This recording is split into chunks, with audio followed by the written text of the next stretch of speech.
복된 주일 예배로 나오신 여러분, 그리고 영상으로 예배드리시는 우리 성도님 여러분, 주의 이름으로 환영합니다. 이 시간 우리에게 주실 은혜를 사모하면서 우리 다 같이 일어나셔서 주의 임재로 나아가겠습니다.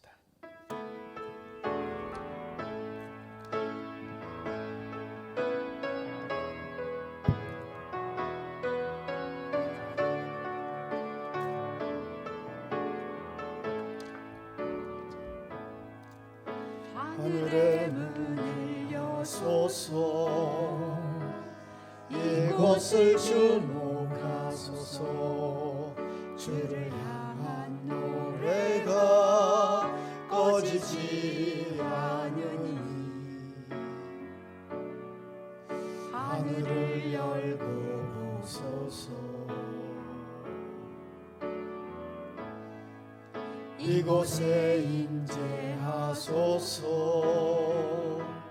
주님을 기다립니다.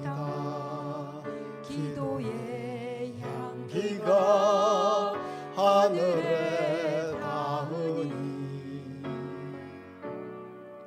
주여 임재하여 주소서. 이곳에 오셔서 이곳에 앉으소서.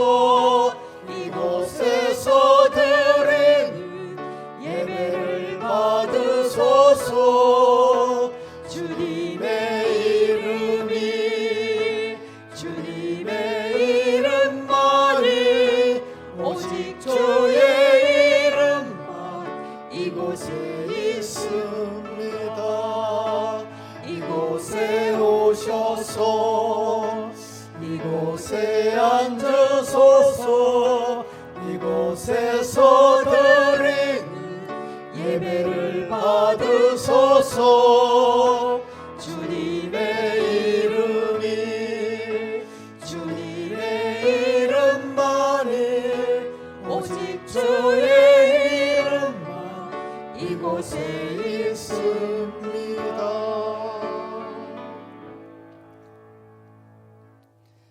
나는 전능하신 아버지 하나님 천지의 창조주를 믿습니다. 나는 그의 유일하신 아들 우리 주 예수 그리스도를 믿습니다. 그는 성령으로 잉태되어 동정녀 마리아에게서 나시고 본디오 빌라도에게 고난을 받아 십자가에 못 박혀 죽으시고 장사된 지 사흘 만에 죽은 자 가운데서 다시 살아나셨으며 하늘에 오르시어 전능하신 아버지 하나님 우편에 앉아 계시다가 거기로부터 살아있는 자와 죽은 자를 심판하러 오십니다. 나는 성령을 믿으며 거룩한 공교회와 성도의 교제와 죄를 용서받는 것과 몸의 부활과 영생을 믿습니다. 아멘.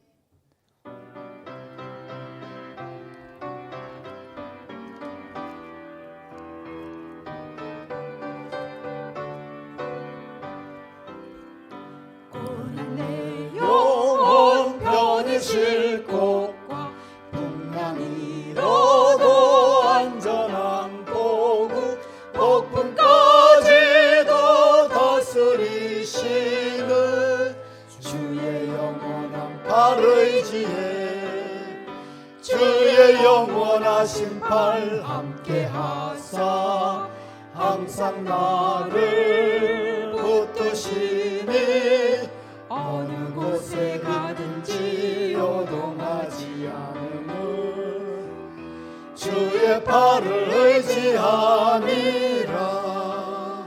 세상 친구들 나를 버려도 예수를 함께 동행함으로 주의 은혜가 충만하리니 주의 영원한 팔 의지에 주의 영원하신 팔 함께 하사 항상 나를 붙드시니 어느 곳에 가든지 요동하지 않음은 주의 팔을 의지함이라. 나의 믿음이 연약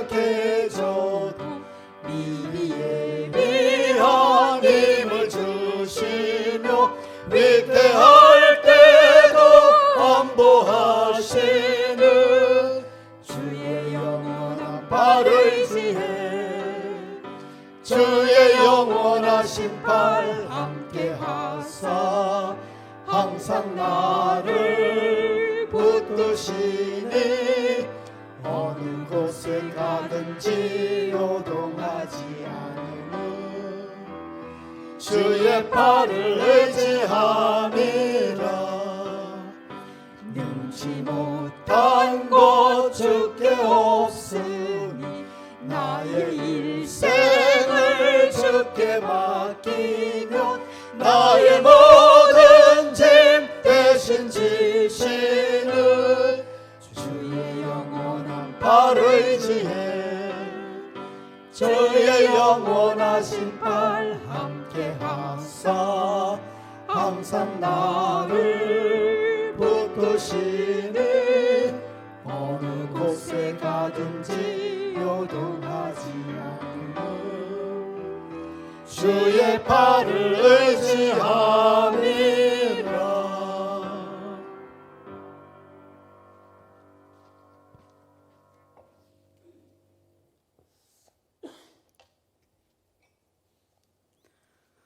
거룩하신 하나님, 올해도 풍성한 수확의 계절을 이렇게 허락하여 주시고 좋은 명절을 가족과 함께 즐겁게 보낼 수 있도록 베풀어 주신 하나님의 은혜에 참으로 감사합니다. 전능하신 여호와 하나님, 죄짐을 지고 가는 우리 연약한 인생들이지만은 날마다 필요한 것 채워주시고 먹여주시고 이 혼란스러운 시대 앞에서도 어느 곳에 있든지 감염으로부터 막아주시고 오늘 또 정한 날에 하나님 앞에 나오게 하심을 아버지여 진심으로 감사드립니다. 만물을 지배하시는 여호와 하나님, 사회는 아직도 코로나19 때문에 불안과 염려 속에서 우리의 일상은 구속이 되고 하나님 앞에 드리는 예배마저 멈추게 하는 힘든 때를 보내고 있습니다. 환난 날에 나를 부르시지라 내가 너를 영원롭게 하리라 하셔사오니 이 땅의 교회마다 천만의 기독인들이 하나님 앞에 부르짖는 이 기도를 들어주시어서 하루속히 전염병이 종식될 수 있도록 하나님 이 땅에 역사하여 주시옵소서.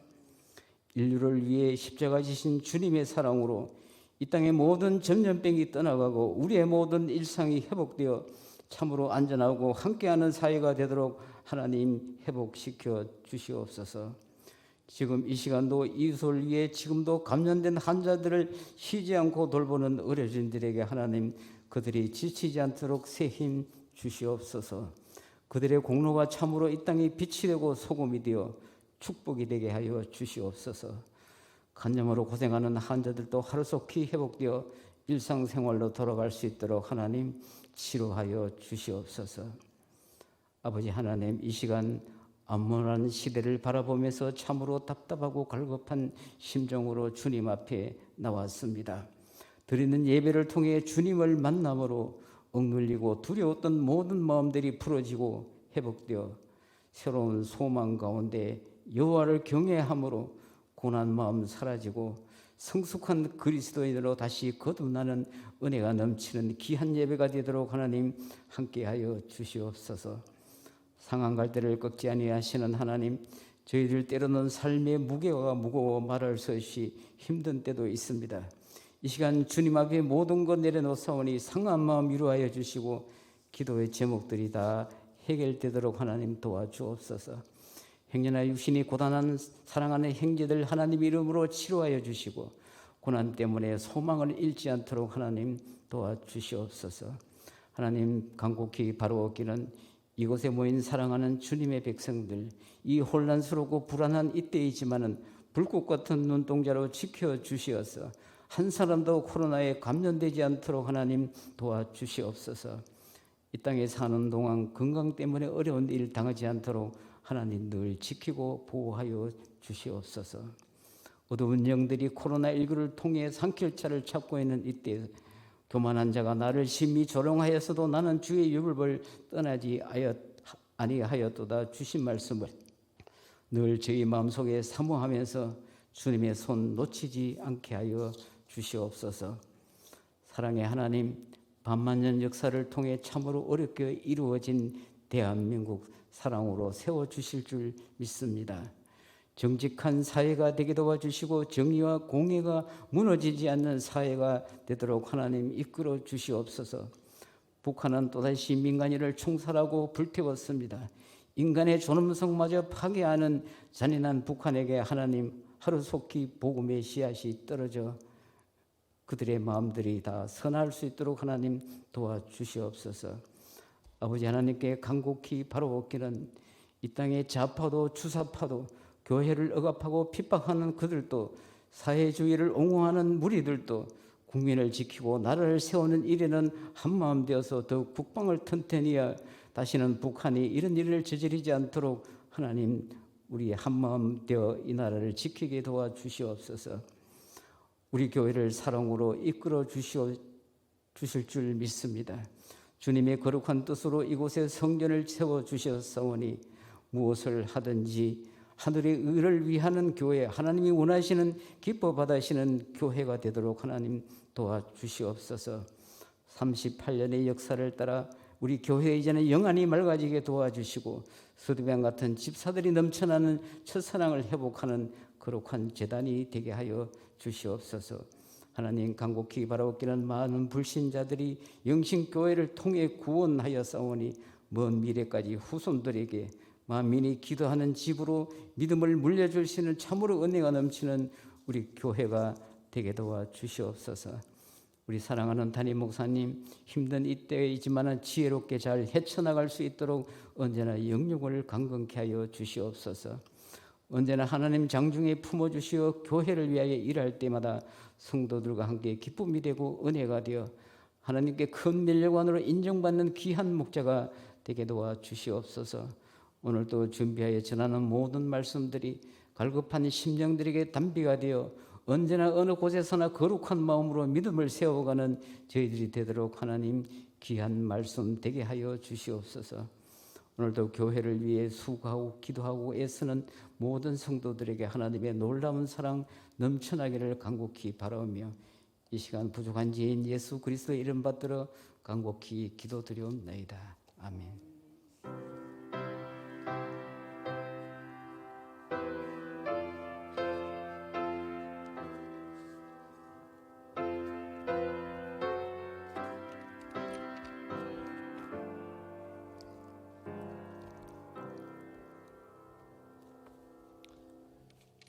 교회 소식을 알려드립니다. 주보를 참조하시길 바랍니다. 우리 교회 처음 나오신 분들을 주님의 이름으로 환영합니다. 우리 교회를 등록하기를 원하시는 분들은 방문 카드를 작성해 주시면 예배위원들이 친절히 안내해 드리겠습니다.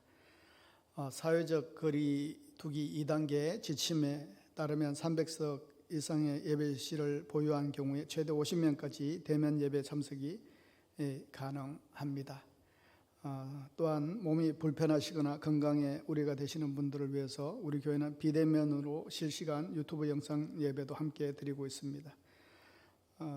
우리 교회는 여러분의 상황이 허락하는 곳에서 자유롭게 예배 드릴 수 있도록 최선을 다해 돕고 있습니다. 지금은 한국 교회와 나라를 위해 간절히 기도할 때입니다. 온 성도 매일 기도 운동에 빠짐없이 참여하시기를 바랍니다. 새롭게 나눠드린 10월 기도 제목 참고하셔서 매일 오후 10시에 계속해서 기도해 주시기를 바랍니다. 우리 교회는 사회적 거리두기 2단계 연장에 따라 방역 수칙에 준하여 주중 예배인 새벽 예배와 수요 예배는 10월 11일 주일까지 드리지 않습니다. 또한 코로나19 사태가 안정될 때까지 당분간 교회 학교 예배와 주일 오후 찬양 예배는 없으며 금요 기도회는 오후 10시 매일 기도 운동으로 대신하고 있습니다. 교회는 모든 시설에 대한 소독과 방역 작업 수시로 하고 있습니다. 가급적 교회에 머무는 시간을 최소화해 주시고 악수 등 불필요한 접촉은 하지 않으며 공동물품은 사용하지 않습니다. 교회에 오실 때는 마스크 착용과 손소독 등 개인위생에 각별히 주의를 부탁드립니다. 생명의 삶 온라인 큐티 모임을 매주 목요일 오후 2시에 진행하고 있습니다.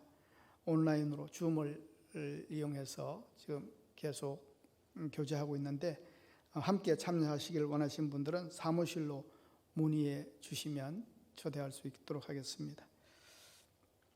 주중 모임이 어려운 가운데 있지만은 온라인 코이노니아 모임에 적극적으로 참여해 주시고 순장님들과 함께하지 못하는 코이노니아 가족들에게 각별한 관심과 함께 전화 신방으로 동력해 주시기를 바랍니다. 나머지 이 소식은 주보를 참조하시기를 바랍니다. 오늘 우리에게 주신 하나님의 말씀은 사무엘상 21장 1절에서 9절까지 말씀입니다. 제가 봉독하여 드립니다. 21장 1절에서 9절까지 말씀. 다윗이 노베에 가서 제사장 아히멜렉에게 이르니 아히멜렉이 떨며 다윗을 영접하여 그에게 이르되 어찌하여 내가 홀로 있고 함께하는 자가 아무도 없느냐 하니 다윗이 제사장 아히멜렉에게 이르되 왕이 내게 일을 명령하고 이르시기를 내가 너를 보내는 것과 내게 명령한 일은 아무것도 사람에게 알리지 말라 하시기로 내가 나의 소년들을 이러이러한 곳으로 오라고 말하였나이다. 이제 당신의 수중에 무엇이 있나이까? 떡 5덩이나 무엇이나 있는 대로 내 손에 주소서 하니 제사장이 다윗에게 대답하여 이르되 보통 떡은 내 수중에 없으나 거룩한 떡은 있나니 그 소년들이 여자를 가까이만 하지 아니하였으면 주리라 하는지라. 다윗이 제사장에게 대답하여 이르되 우리가 참으로 3일 동안이나 여자를 가까이 하지 아니하였나이다. 내가 떠날 길이 보통 여행이라도 소년들이 그릇이 성결하겠거든 하물며 오늘 그들의 그릇이 성결하지 아니하겠나이까 하며 제사장이 그 거룩한 떡을 주었으니 거기는 진설병 곧 여호와 앞에서 물려낸 떡밖에 없음이라. 이 떡은 더운 떡을 드리는 날에 물려낸 것이더라. 그날에 사울의 신하 한 사람이 여호와 앞에 머물러 있었는데 그는 도액이라. 이름하는 에돔 사람이요 사울의 목자장이었더라. 다윗이 아히멜렉에게 이르되 여기 당신의 수중에 창이나 칼이 없나이까? 왕의 일이 급함으로 내가 내 칼과 무기를 가지지 못하였나이다 하니 제사장이 이르되 네가 엘라 골짜기에 죽인 블레셋 사람 골리앗의 칼이 보자기에 쌓여 에봇 뒤에 있으니 네가 그것을 가지려거든 가지라. 여기는 그것밖에 다른 것이 없나니라 하는지라. 다윗이 이르되 그 같은 것이 또 없나니 내게 주소서 하더라. 아멘. 어떻게 명절 연휴를 잘 보내셨는지 모르겠습니다. 평안하십니까 하는 이제 이런 인사도 참 이렇게 드리기가 마음이 편치 않는 그런 시대를 우리가 보내고 있습니다. 이번 주에 그렇게 명절이 있었는데도 불구하고 예년 같지 않았지요. 기쁘고 또 함께 하는 그런 누리는 명절을 보내지 못한 명절이 아니었을까 생각을 해봅니다. 저도 내내 그냥 교회만 있었어요.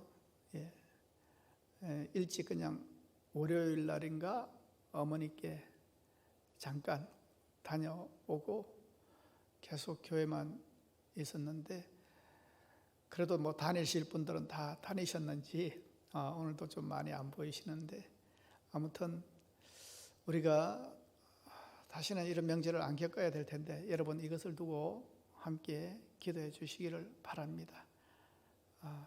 마음껏 모이지 못하고 마음껏 찬양하지 못하는 이 시기가 빨리 종식될 수 있도록 함께 우리가 할 수 있는 것은 기도뿐입니다. 우리가 힘든 위기 가운데 있지만은 그러나 이때에도 우리가 잊지 않아야 될 것이 있습니다.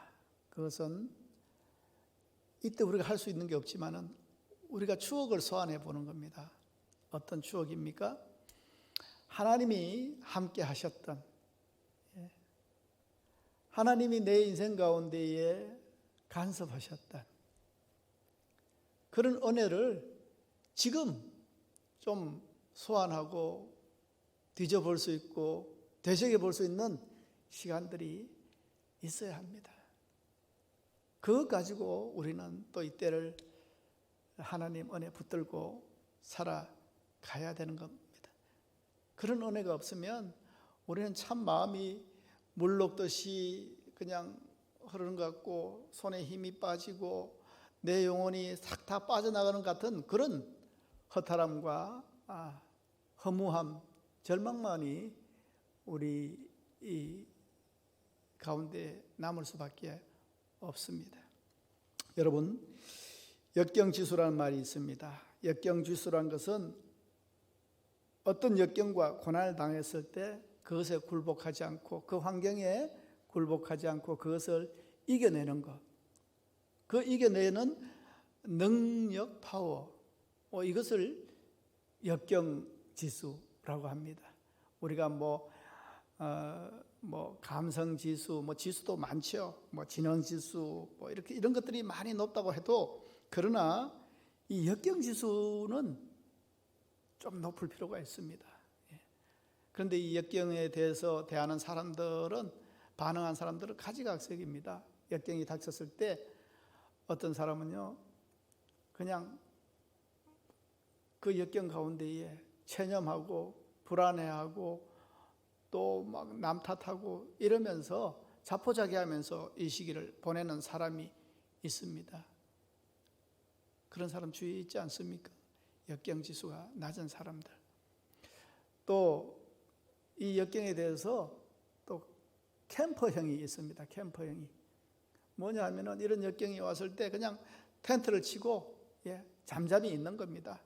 빨리 이 역경이 지나가기만 바라면서 좀 시간 보내다 보면은 좋은 날도 오지 않겠는가, 이것 또한 지나가지 않겠는가 하면서 인내로 참아내는 그런 사람이 있습니다.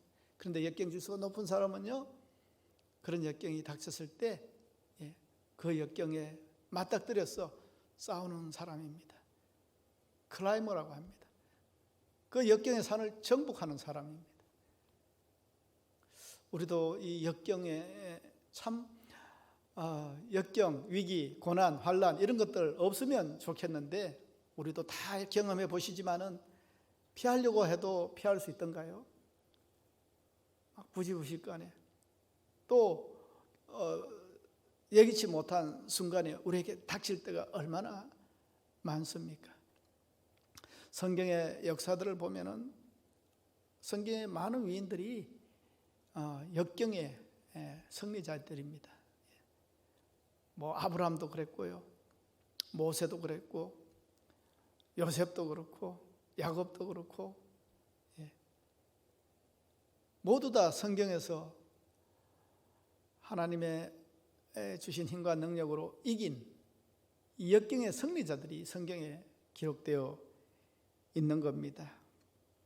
오늘 말씀은 특별히 이 역경을 이겨낸 그 대단한 힘을 가진 사람 중 하나인 다윗에 대한 이야기입니다. 다윗만큼 파란만장한 삶을 산 사람도 없는 것 같아요. 그리고 참 이런 역경을 다 감당하고 이겨낸 사람이구나. 우리가 다윗 왕만 생각하면은 여러분 대단한 이스라엘의 민족의 영웅처럼 보이지만은 그 다윗 왕이 되기 전까지의 그를 되게 한 것은 바로 역경에서의 승리였습니다. 오늘 말씀은 참 예기치 않는 역경을 맞이한 다윗의 어떻게 보면 처음 역경의 시작이라고 할 수 있겠습니다. 사울을 피해서 도망다니는 다윗의 연약한 모습을 보여주고 있습니다. 잘 나가던 인생 가운데서도 여러분 역경은 찾아옵니다. 얼마나 잘 나갔습니까? 골리앗을 이기고 민족의 영웅으로 추대되고 사울은 천천히고 다윗은 만만이라 하는 그런 백성들의 인기를 누리고 왕의 부마가 되고, 그런데 그 역경이 이런 거 다 겪은 뒤에도 왔더라는 겁니다. 어느 정도의 위기냐 하면 죽음의 위기입니다. 좀 힘들고 좀 버텨보면은 좀 좋은 날도 있지 않겠느냐 하냐, 그런 정도의 역경이 아닙니다. 죽음의 위기입니다. 그걸 죽이려고 하는 사람이 누굽니까? 다름 아닌 그 나라의 왕 사울입니다. 사울이 다윗을 죽이려고 하는 겁니다. 이유도 참 어이가 없죠. 질투해서 그렇습니다. 질투가 이렇게 무섭습니다. 그런데 한 나라의 왕이 어떤 특정한 사람을 죽이겠다고 하는데 죽을 수밖에 없는 세상 아니던가요? 도망 다닐 수가 없습니다. 다윗을 잡는 사람에게 막 수억의 현상금 걸고 또 이 사람을 또 비호해서 숨겨주는 사람은 그 지방과 마을을 아주 뭐 멸망시킨다고 막 엄포도 하고 이런 가운데에 이 다윗이 어떻게 살아날 수 있겠습니까? 예? 방송하고 현상금 붙이고 예? 공포로 몰아가고 그 다윗 한 사람 죽이겠다고 이 한나라의 왕이란 사울이 발벗고 이렇게 애를 쓰는데 그 땅 가운데서 어떻게 살아날 수 있겠냐는 겁니다. 이렇게 다윗이 참 죽음의 위기를 무릅쓴 도망자의 신세가 된 겁니다. 오늘 말씀 앞에 사무엘상 20장에 보면요, 다윗과 요나단의 마지막 작별 인사를 하는 장면이 나옵니다. 아버지가 잘못됐죠. 요나단이 누굽니까? 사울의 아들입니다. 그런데 요나단은 다윗과 참 친했습니다. 다윗이 사울을 배신할 사람 또 모반을 할 사람이 아니잖아요. 참 아버지가 왜곡된 그런 감정으로 다윗을 죽이려고 하니까 그를 보호하려고 애를 씁니다. 그래서 다윗이 항상 불안해 있는 모습을 보면서 위로합니다. 내가 있잖아. 내가 너를 위해서 할 수 있는 것은 모두 하겠다. 걱정하지 마라. 난 너 지켜줄게. 요나단이 그렇게 이야기했어요. 얼마나 든든했을까요? 얼마나 위로됐을까요? 그런데 20장의 결론은 뭡니까? 난 그러고 싶었는데 불가항력적인 그런 환경 가운데에 요나단도 이 다윗을 정말 지켜주고 싶은데 그럴 수 없는 자기의 현실을 발견을 한 겁니다. 그래서 어쩔 수 없이 요나단이 그냥 도망가게 합니다. 내가 지켜줄 수 없는 겁니다. 여러분, 사람의 한계가 그겁니다. 사람이 도와주고 돈이 지켜주고 뭐 그렇게 할 수 있을 것 같지만은, 그러나 사람의 도움과 환경을 의지하는 것은 잠깐은 도움이 될지 모르겠지만은, 그러나 완전한 그리고 안전한 피난처가 되지 못하다는 것을 우리는 알아야 됩니다. 헤어지기 전에 요나단이 다윗에게 이런 격려의 말을 했습니다. 여보게 다윗, 억울하겠지만은 그러나 하나님이 지켜주실 거야. 당신에게는, 그대에게는 하나님이 계시잖아. 그 하나님 믿고 잘 버티길 바래. 살아남길 바래. 하나님이 지켜주실 거야. 참 위로가 될 것 같으면서도 위로가 되지 않는 말씀 아닐까요? 왜 그렇습니까? 참 위로인데 내 처지가 처지인지라 그렇게 위로가 되진 않아요. 하나님 계시죠. 하나님 지켜주신다고 얘기하죠. 그렇게 신앙 상담하죠. 그런데 문제는 내가 그렇게 확신이 들어야 되는데 처지가 처지인지라 그 위로가 그렇게 마음에 와닿았을까, 그런 생각을 해봅니다. 온전히 오롯이 감당해야 될 부분들은 다윗이잖아요. 여러분, 이렇게 다윗의 고난의 유랑 생활, 도망자 생활, 망명자 생활, 광야 생활이 시작되는 겁니다. 얼마나 외로웠을까요? 도망자가 된 다윗이 제일 먼저 찾아간 곳이 어디냐 하면은 놉당입니다. 그 놉당의 제사장으로 있는 아히멜렉을 찾아갔습니다. 제일 먼저 도망간 곳이 놉당이에요.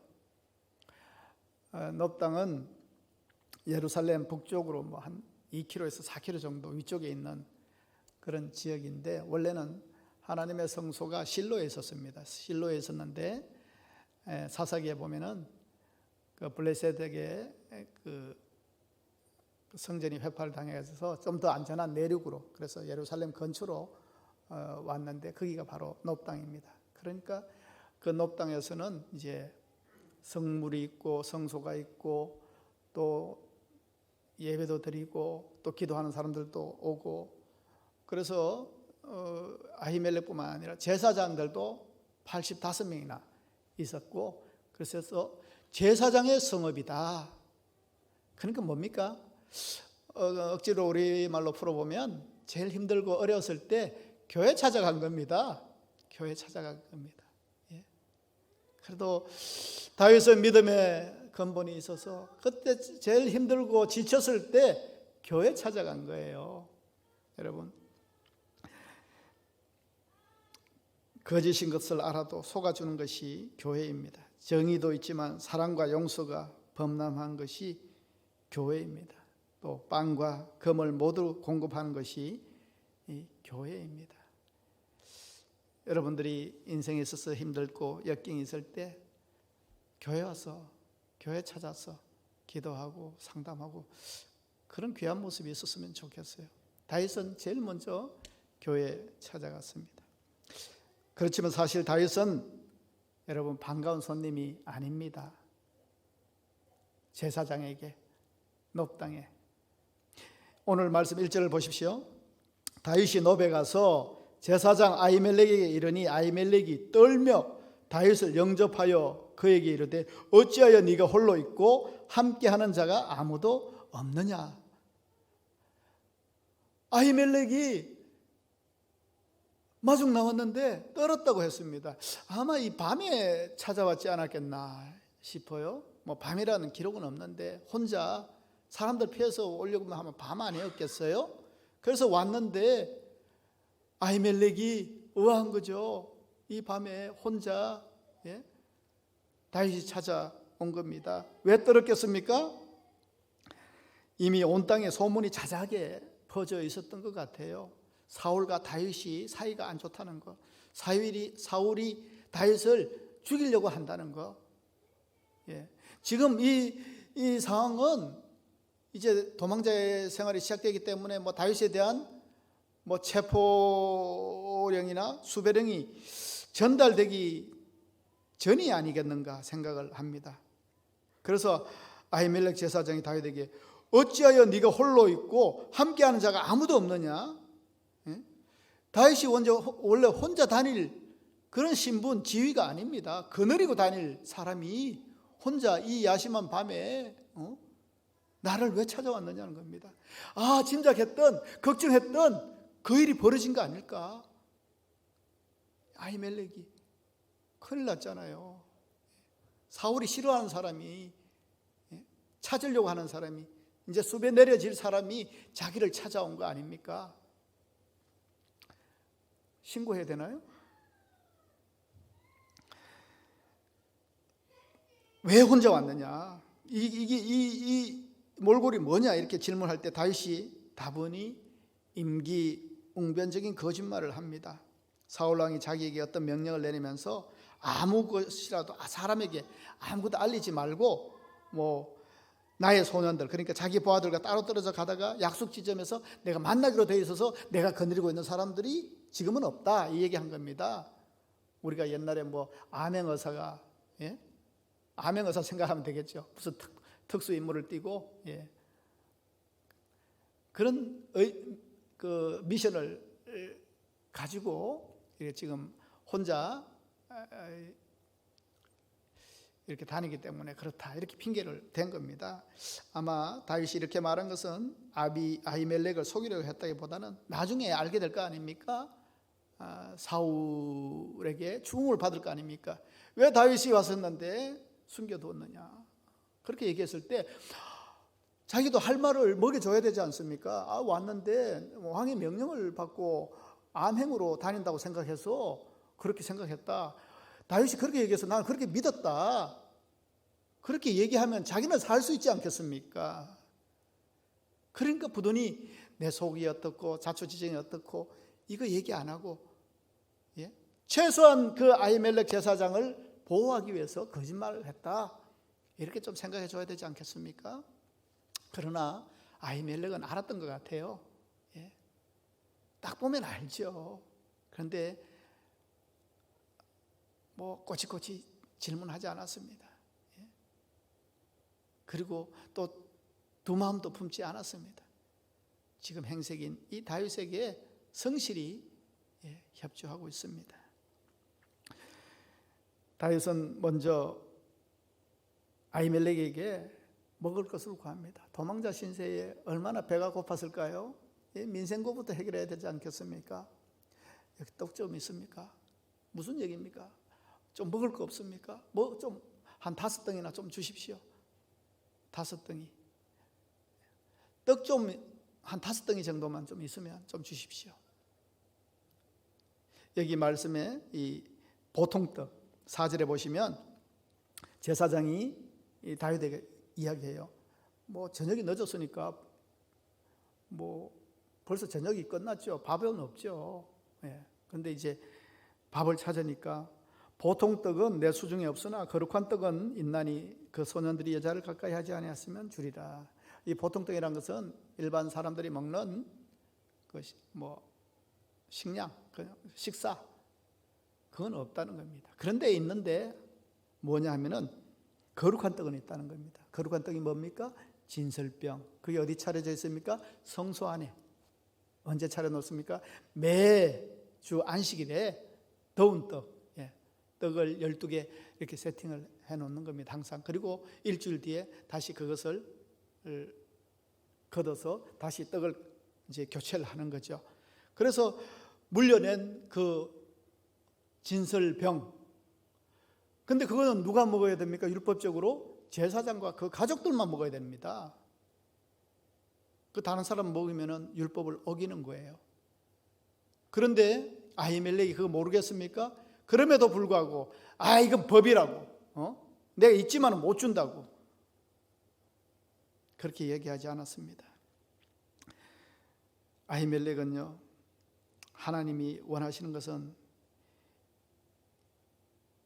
인애고 동정이고 또 사랑이고 긍휼이라는 것, 이 중심을 잃지 않았던 사람입니다. 비록 진설병이고 제사장만 먹는 떡이지만은 주는 겁니다. 하나님은 다윗에게 이러한 사람을 붙이셔서 그의 참 암담하고 앞이 안 보이는 그 걸음을 위로하고 계시는 겁니다. 안 주면 어떡하겠어요? 못 먹는 거죠. 신고하면 어떡하겠어요? 다 잡히는 거죠. 그런데 하나님이 이런 사람 준비해서 배고픈 다윗 먹이신 거예요. 아히멜렉 제사장으로부터 이렇게 비상식량을 얻게 된 다윗이 또 염치 없는 청을 또 하나 하네요. 뭡니까? 참 말도 안 되는 소리 하는 겁니다. 뭐냐 하면은 여기 혹시 칼이나 창이나 뭐 좀 무기 없습니까? 여러분, 성소에서 무슨 무기를 찾습니까? 우물에서 숭늉 찾는 격이지요. 그런데 있지 않을까 기대하면서 물어본 거 아닙니다. 하도 답답하니까 자기를 지킬 것이 너무 없고 너무 홀로이고 내 스스로 어떻게 지킬까 답답하니까 제사장에게 물어본 것 같아요. 혹시 창이나 칼 같은 거 없습니까? 무기 없습니까? 아니, 무슨 특수임무를 띈 사람이 어떻게 자기 무기도 안 챙기고 이렇게 다닐까? 아히멜렉이 그렇게 의심할 수 있잖아요. 그런데 또 거짓말하죠. 왕의 일이 급함으로 또 둘러댑니다. 누가 봐도 뻔한 거짓말이죠. 너무 급해서 내가 못 챙겨왔습니다. 한번 물어봤던 거지 실제로 있을 거라고는 기대도 하지 않고 그냥 물어봤는데, 그런데 뜻밖의 아히멜렉이 뭐라고 합니까? 골리앗의 칼이 여기 있다 얘기하는 겁니다. 골리앗의 칼. 여러분, 다윗이 얼마나 전율을 느꼈을까요? 마침 그 성소 안에 옛날 자기가 죽였던 블레셋 장군 그 골리앗의 칼이 보관되어 있다는 겁니다. 자기도 몰랐어요. 그 갑옷과 그 투구와 그 칼들이 어떻게 자기가 골리앗의 머리는 잡고 왔고 갑옷도 가지고 왔던 기억이 나는데 칼은 어떻게 된지 몰랐는데 여기서 골리앗의 칼을 있다는 사실을 알게 된 겁니다. 여러분, 그 골리앗의 칼은요, 다윗이 돌팔매로 골리앗을 쓰러뜨린 후에 그의 목을 잘랐을 때 썼던 겁니다. 그 현장의 생생한 정언을 좀 보려면은 사무엘상 17장 50절에서 51절을 보시면 됩니다. 방송실 한번 보죠. 네. 제가 읽어드릴게요. 다윗이 이같이 물매와 돌로 블레셋 사람을 이기고 그를 쳐 죽였으나 자기 손에는 칼이 없었더라. 다윗이 달려가서 블레셋 사람을 밟고 그의 칼을 그 칼집에서 빼내어 그 칼로 그를 죽이고 그의 머리를 베니 블레셋 사람들이 자기 용사의 죽음을 보고 도망하는지라. 물맷돌로 쳐서 쓰러뜨리고요, 달려서 그 골리앗이 가지고 있던 얼마나 좋은 칼이었겠어요? 얼마나 큰 칼이었겠어요? 장수 중에 장수인 블레셋에게 만들어진 얼마나 좋은 칼이었겠어요? 그 칼을 빼서 골리앗을 목을 치고, 그걸 보고 블레셋 군사들이 두려워서 도망가는 것을 이스라엘 군대가 다시 추격해가지고 대승리를 거두었던 그 환희에, 그 기적에, 그 사건을 기억하게 하는, 소환하게 하는 그 골리앗의 칼이 내가 지금 죽게 생겼는데 여기서 그걸 발견하게 된 겁니다. 여러분,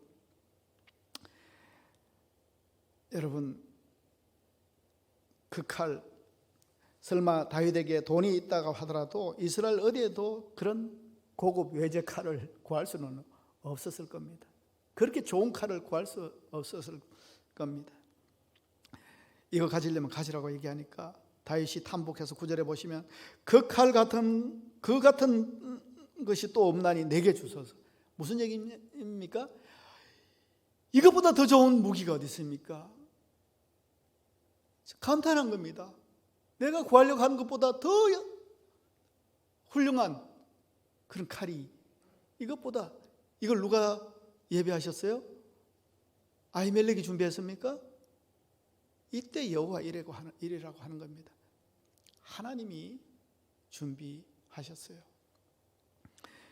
여러분, 이게 운이겠습니까? 그 골리앗의 칼은 전적으로 바로 이때의 다윗을 위해서 하나님께서 친히 준비해 두셨던 겁니다. 가장 구하기 힘든 것을, 가장 구할 수 없다고 생각한 그곳에서 그 칼을 구한 겁니다. 여러분, 어떻게 보면 야, 운도 좋네. 여러분, 자꾸 그렇게 얘기할 거예요? 참 운도 좋네. 상상을 못하는 곳에서, 하나님의 은혜가 아니면 구할 수 없는 것을.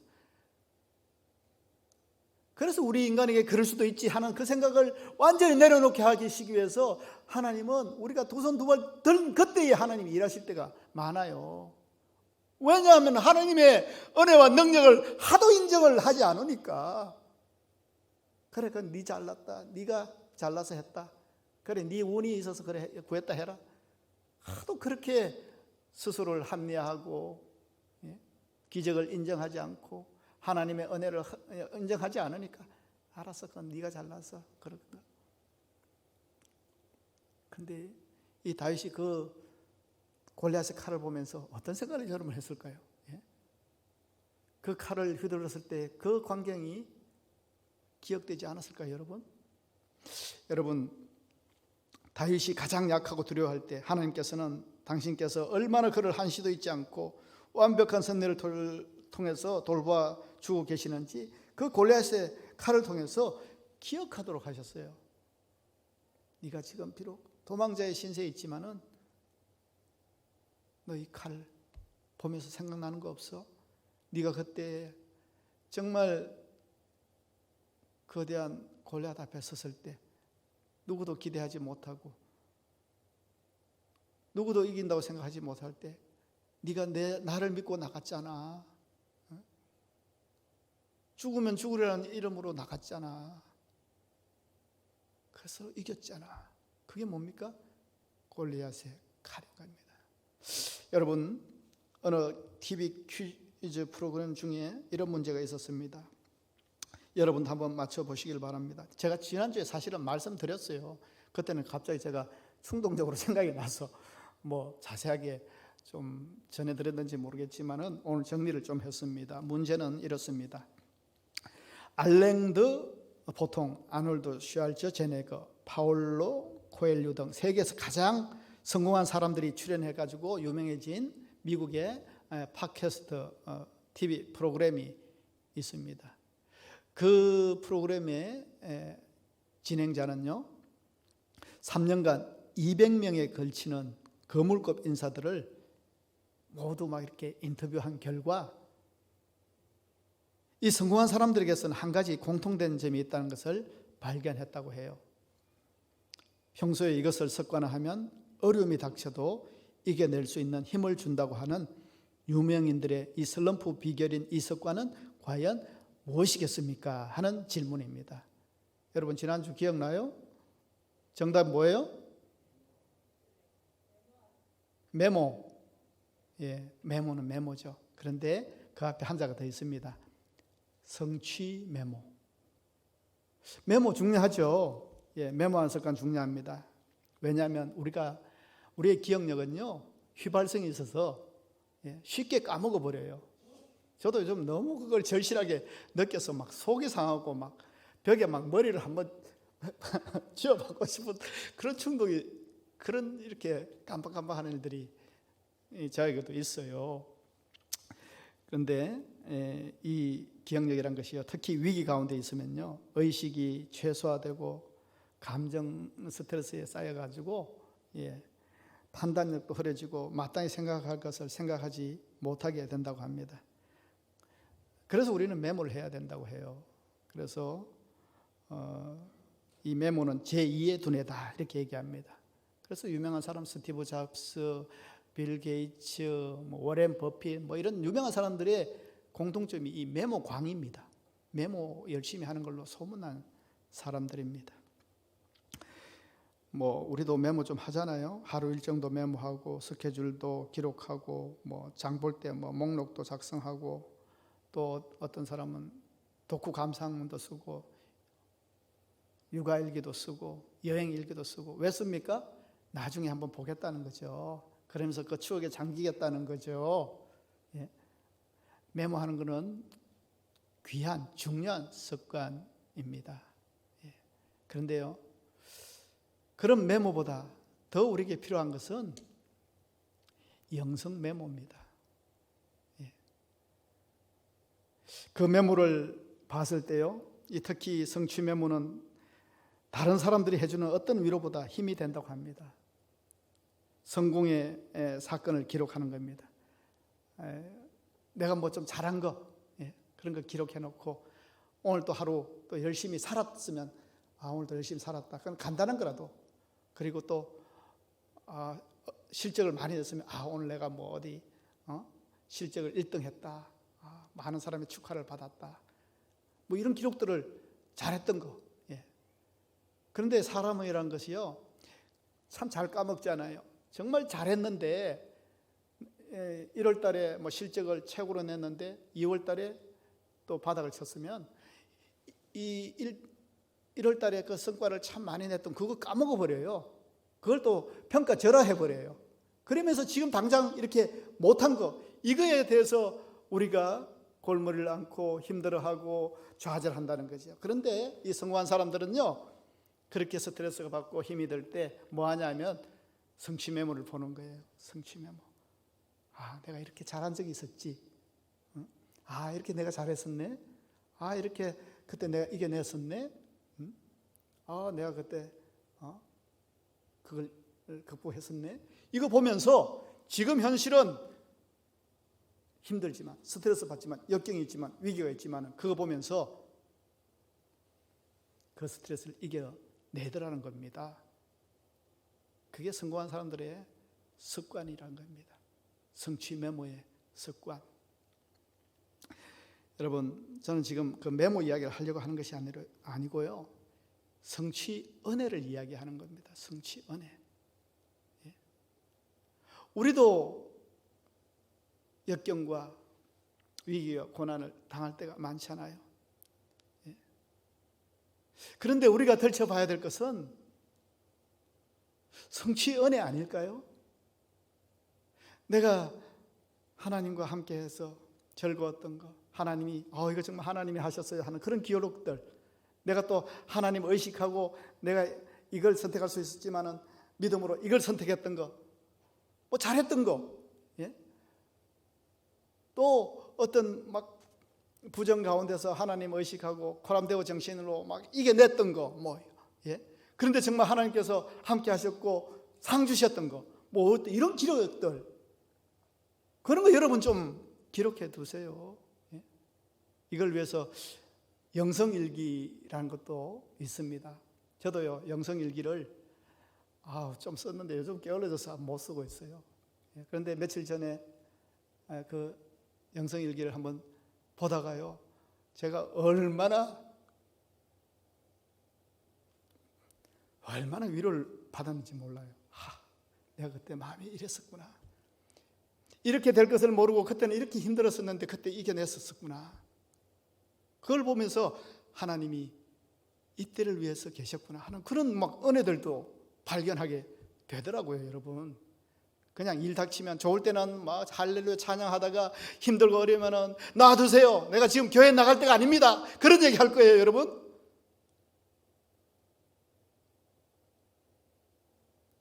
그냥 그거 하나님이 함께 하셨던 그런 기록들이 좀 축적되어 있어야 되지 않겠습니까? 그거 보면서 힘들 때, 그래, 하나님이 나의 피난처셔, 하나님이 도우셔, 하나님은 살아계셔, 그런 또 확신 가운데 좀 나갈 수 있는 용기를 발견할 수 있는 메모가 우리에게 있어야 되지 않겠습니까? 이럴 때 펼쳐볼 수 있는 그 성취 은혜, 성취 기록, 신앙의 성취 메모, 그게 우리에게 있느냐는 겁니다. 오늘 다윗은요, 일기는 아니지만은, 메모는 아니지만은 골리앗의 칼을 봤어요. 하나님이 보여주셨어요.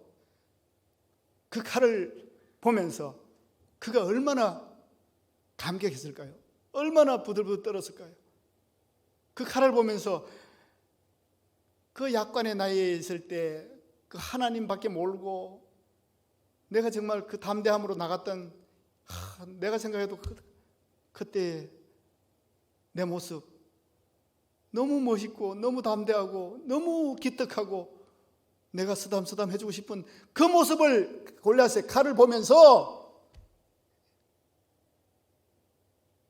하나님의 은혜를 전율하지 않았을까요? 내가 지금 힘들고 어렵지만은 그 하나님 다시 붙들고 이걸 이겨내려고 다윗이 나아가지 않았겠습니까, 여러분? 여러분, 하나님께서는 의지할 데 없는 도망자 다윗에게 제사장을 통해서 진설병의 비상식량을 제공해 주시고 하나님의 떡으로 다윗을 굶주림으로 지켜주시고, 여러분 5덩이만 주십시오. 여기 글이 어디 있나? 예, 3절에 보세요. 이제 당신의 수중에 무엇이 있나이까? 떡 5덩이나 무엇이나 있는 대로 내 손에 주소서. 5덩이라도 좀 주십시오. 이랬을 때 몇 덩이 줬어요? 진설병이 몇 덩인지 모르시는구나. 12덩이. 예? 12덩이. 12개의 떡을 세팅하게 되는데 5개만 주십시오 하는데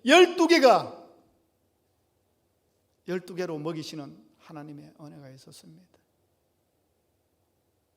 칼이나 창 없겠습니까? 최소한의 무슨 당금이라도 하나 있으면 좋겠다 싶은 그에게 하나님이 뭐 보여주셨어요? 골리앗의 그 번쩍번쩍거리는 최고급 칼, 그거 보여주시면서 그 하나님의 은혜를 소환하게 하셨습니다. 한치의 오차도 없이 미리 준비해 놓으신 하나님의 은혜. 하나님, 나 하나님의 사람 아닙니까? 그러니까 역경도 없어야 되고 위기도 없어야 되고 내가 어려울 때 바로바로 구해 주셔야 되고, 성경 그렇게 되지 않습니다. 어려운 가운데서 그냥 믿는 사람이나 믿지 않는 사람이나 똑같이 어려운 건 어렵고 힘든 건 힘들고 고난당하는 건 고난당하는 거고 돈 없는 건 돈 없는 거고 아픈 건 아픈 거고 똑같습니다. 똑같으면 내가 왜 믿음 생활을 해요? 다른 게 있죠. 하나님이 함께 하신다는 것. 그 하나님이 어떤 분이신가 붙들고 이겨나갈 때 피난처 되시는, 도움의 돌 되시는 주님을 우리가 발견하게 될 것이란 것입니다. 믿음의 결국은 승리란 것을 알게 될 것입니다.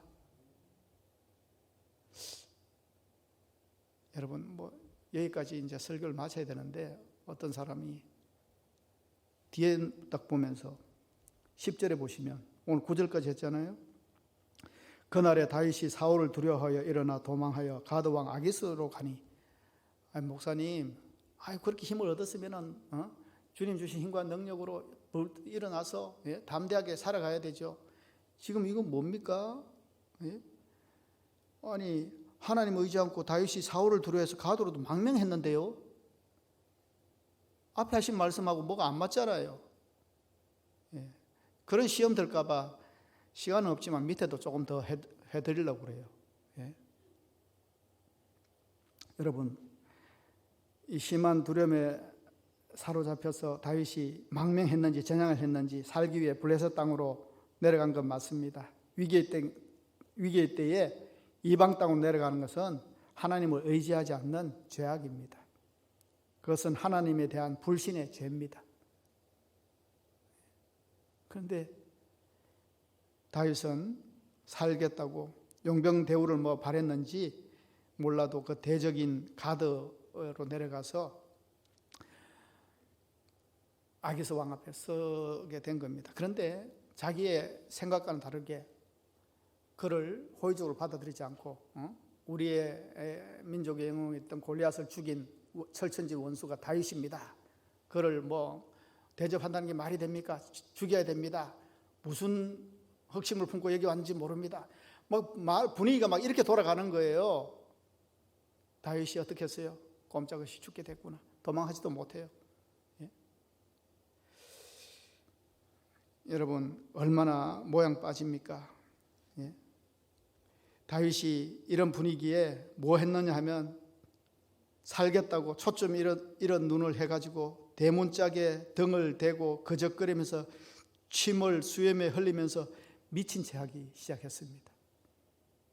한때 이스라엘의 영웅이 미친 채 하고 있으니 얼마나 참 수치스럽습니까? 이게 하나님을 의지한 자의 모습이냐? 그런데 여러분, 우리는 그렇게 생각하는데요. 시편 34편을 보면 우리가 생각하는 그런 모습이 아닙니다. 이 시편 34편은요, 그 표제가 뭐냐면 다윗이 아비멜렉 앞에서 미친 채 하다가 쫓겨나서 지은 시, 이렇게 적혀 있습니다. 지금 이 10절부터 시작되는 이 장면을 겪고 난 뒤에 쓴 시입니다. 4절과 8절을 보시겠습니다. 시편 34편 4절. 그 아기스 앞에서 그 살겠다고 침을 질질 흘리면서 미친 채 하던 그때에 지은 시입니다.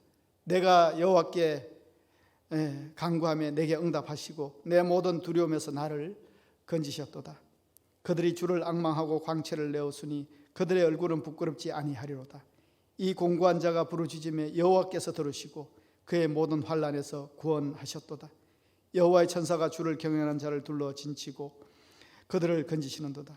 너희는 여호와의 선하심을 맛보아 알지어다. 그에게 피하는 자는 복이 있도다. 참 그 수치를 당하는 이 장면 아닙니까? 그런데 그는 뭐라고 얘기해요?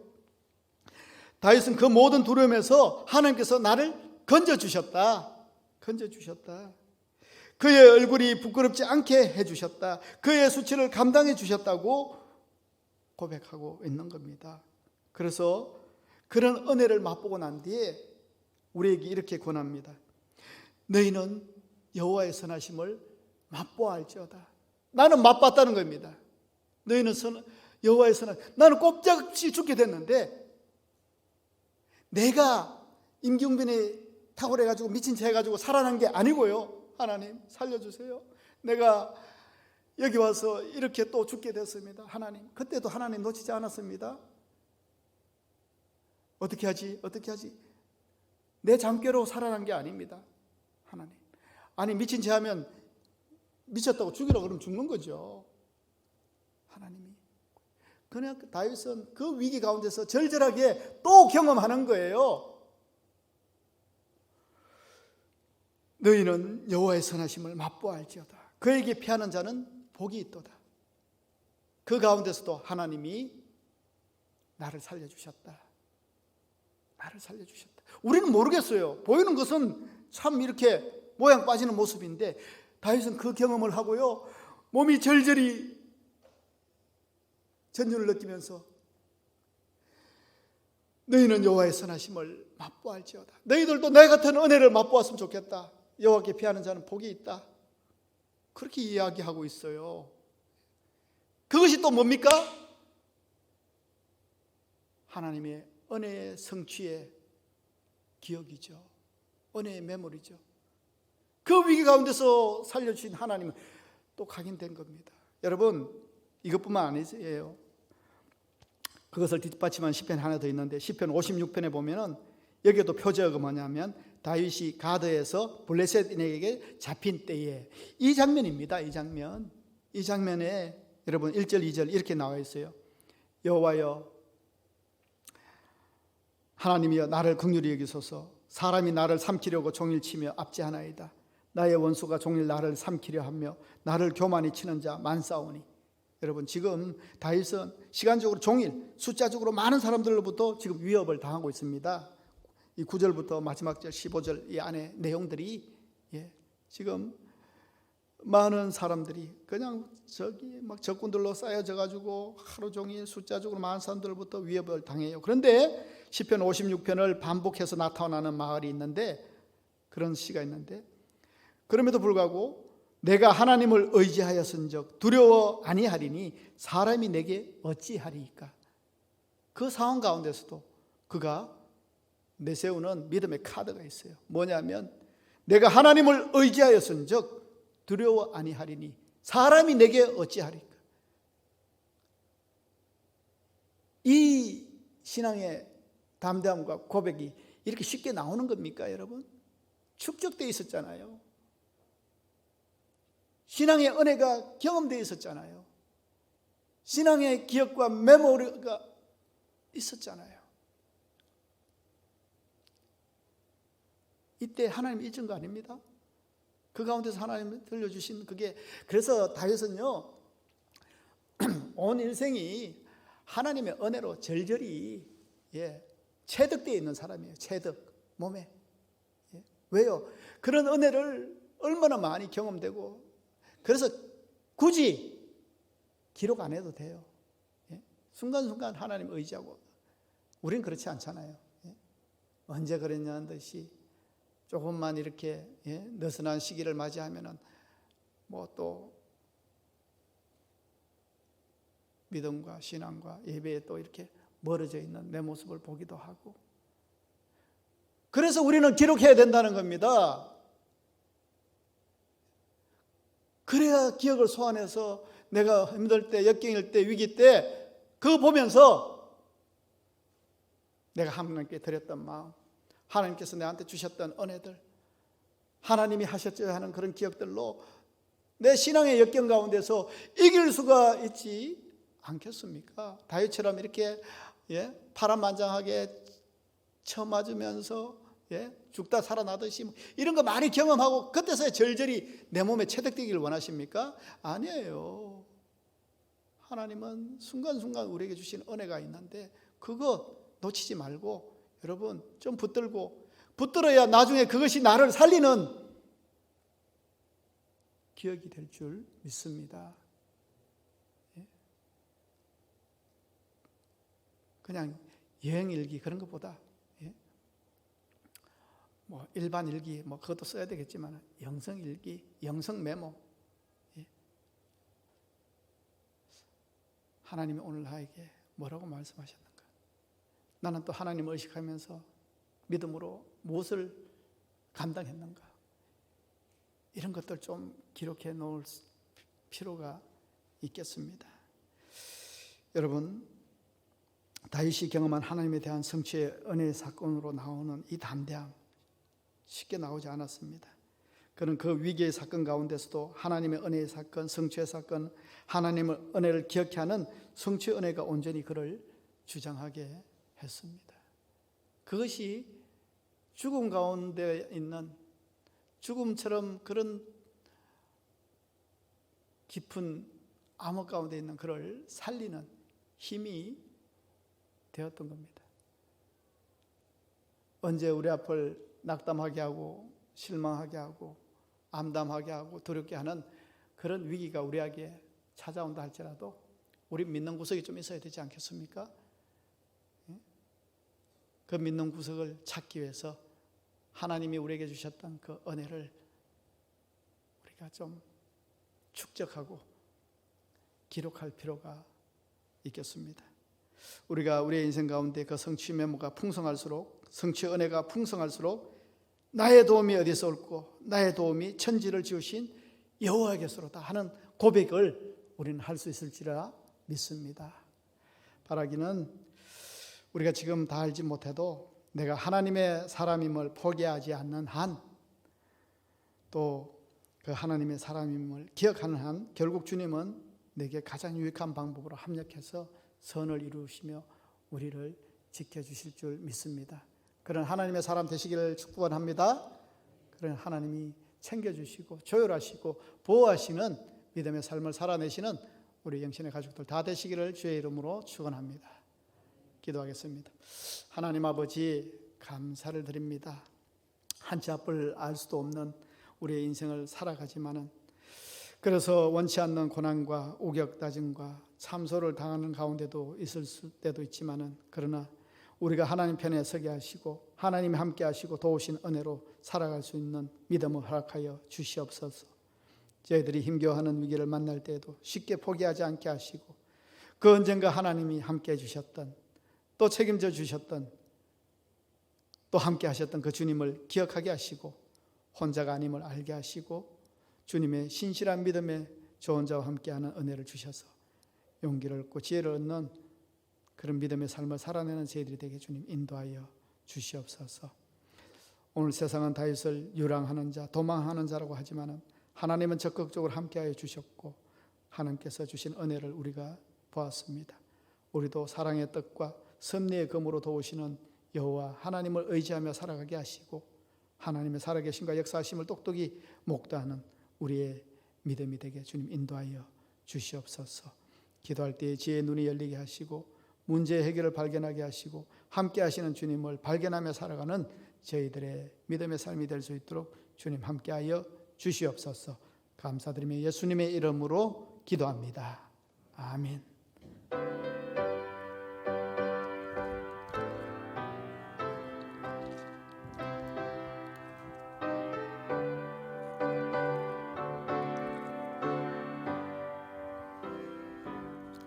내 영혼의 극히 깊은 데서 맑은 가락이 흘려나네.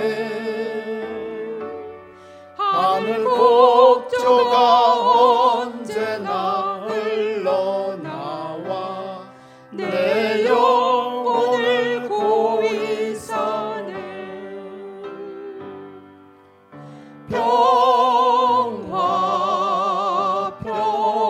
평화로다 하늘 위에서 내려오네. 그 사랑의 물결이 영원토록 내 영혼을 덮으소서. 내 마음속에 솟아난 이 평화는 피 묻힌 보배로다. 나의 보화를 캐내어 가져갈 자 그 아무도 없으리라. 평화 평화로다. 하늘 위에서 내려오네. 그 사랑의 물결이 영원토록 내 영혼을 덮으소서. 내 영혼의 평화가 넘쳐나는 주의 큰 복을 받음이라. 내가 주야로 주님과 함께 있어 내 영혼이 편히시네.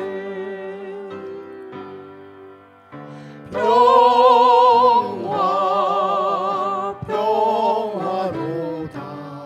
하늘 위에서 내려오네.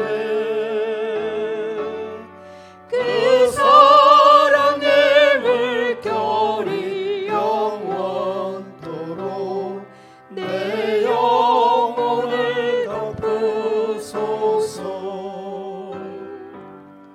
이 땅 위에 험한 길 가는 동안 참된 평화가 어디 있나.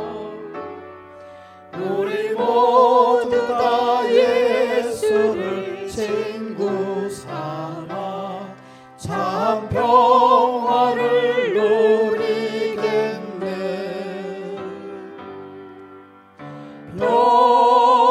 평화 평화로다.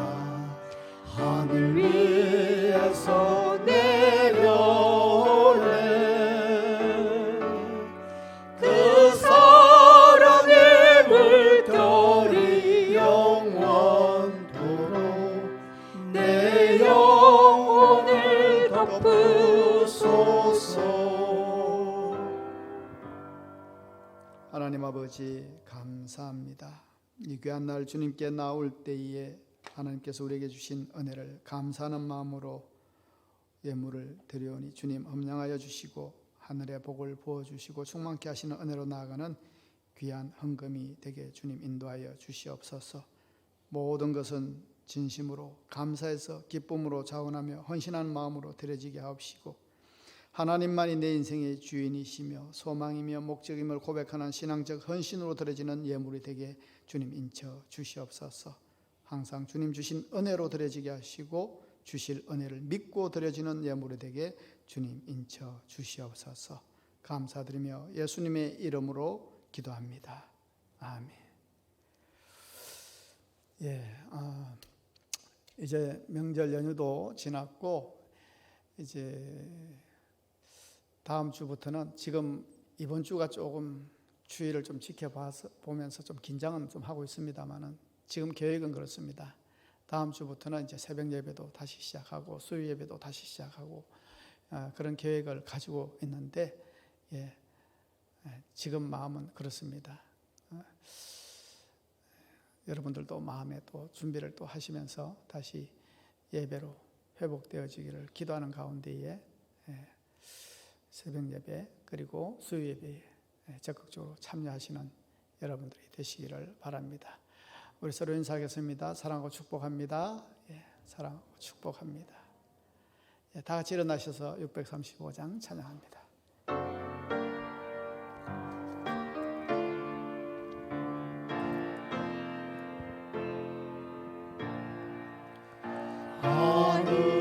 하늘에 계신 아버지 이름 거룩하사 주님 나라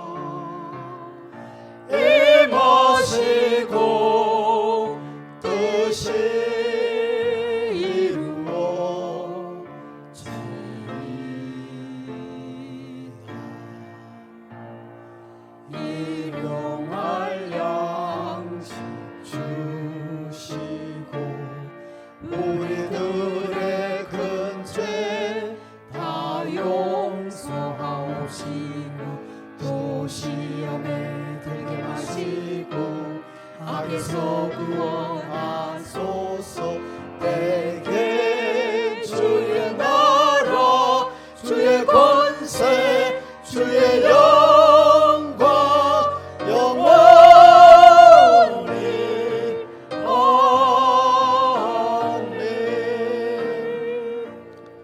이제는 우리 주 예수 그리스도의 은혜와 하나님 아버지의 크신 사랑과 성령의 감동하시며 감화하시며 역사하심이 우리가 어찌할 수 없는 문제와 역경과 위기 가운데에 처할지라도 나약하고 포기하는 인생이 아니라 그 인생 가운데에 언젠가 함께 하셨던 그 하나님의 은혜를 기억하며 그 하나님을 믿고 하나님이 함께하는 인생으로 승리하며 나아가길 하지만은 이 시간 예배한 성도들 위해 지금부터 영원까지 함께 하시기를 간절히 축원하옵나이다. 아멘.